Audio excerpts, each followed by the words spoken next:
Chelsea host Barcelona in a blockbuster match in the UEFA Champions League phase. You know that UEFA for the second season in running now, so they've formatted or reformatted the UEFA Champions League. So Chelsea from England are hosting Barcelona from Spain.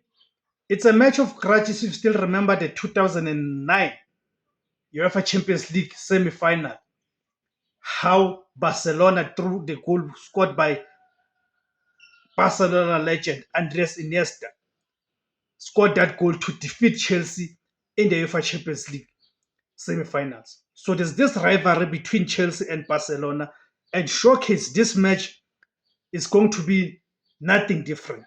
It's going to be nothing different, and it's an exciting prospect to look forward to in terms of seeing